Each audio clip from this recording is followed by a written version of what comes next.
স্বচ্ছভাবে পুনরায় স্বনির্ভর গোষ্ঠী নির্বাচন সহ 11 দফা দাবিতে উত্তর দিনাজপুরের কালিয়াগঞ্জ বিডিও অফিসে ডেপুটেশন দিল ভারতীয় মজদুর সংঘ।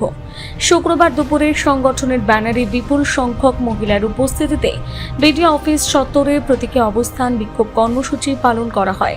পরে বিএমএস এর জেলার সম্পাদক চঞ্চল চন্দ্র দাসের নেতৃত্বে একটি প্রতিনিধি দল কালিয়াগঞ্জের বিডিও বিদ্যুৎ বরণ বিশ্বাসের হাতে দাবিপত্র তুলে দেয়। সংগঠনের দাবি স্বনির্ভর গোষ্ঠীর নির্বাচন সম্পূর্ণ স্বচ্ছ নিরপেক্ষভাবে করতে হবে। পাশাপাশি মহিলা স্বনির্ভর গোষ্ঠীগুলোর উন্নয়ন।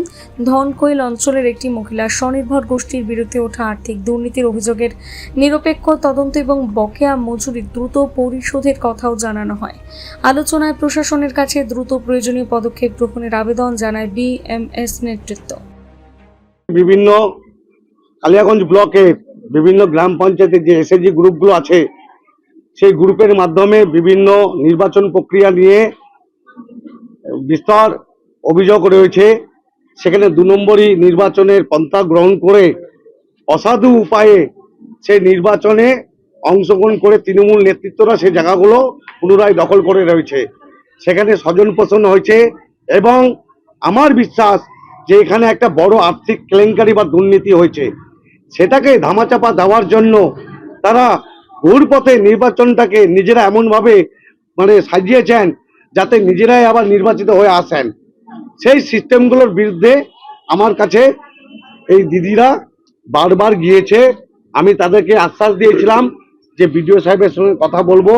গতকাল বিডিও সাহেবের সঙ্গে আমি কথা বলি এবং তার কাছ থেকে পারমিশন নিয়ে আজকে এখানে 11 দফা দাবিতে ডেপুটেশন প্রদান কর্মসূচির জন্য একটা ব্যবস্থা করা হয়। আমার জেলায় বিভিন্ন কাজ রয়েছে। আমার আজকে ইসলামপুরে যাওয়ার কথা ছিল, সেখানে না গিয়ে আমার মনে হয়েছে এই দুর্নীতির পর্দা ফাঁস করা উচিত এবং সাধারণ যে দর্জি শিল্পীরা তাদের ন্যায্য পাওনা বা মজুরি যাদের 2022 থেকে 25 অবধি যেটা বকেয়া পড়ে রয়েছে সরকারের কাছে, সেটা যাতে অতি সত্বর সরকার তাদেরকে মিটিয়ে দেয়।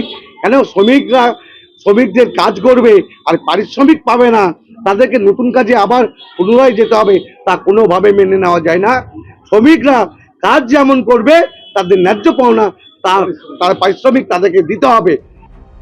উত্তর দিনাজপুর থেকে অনুপ জয়সওয়ালের প্রতিবেদন, নিউজ টুডে।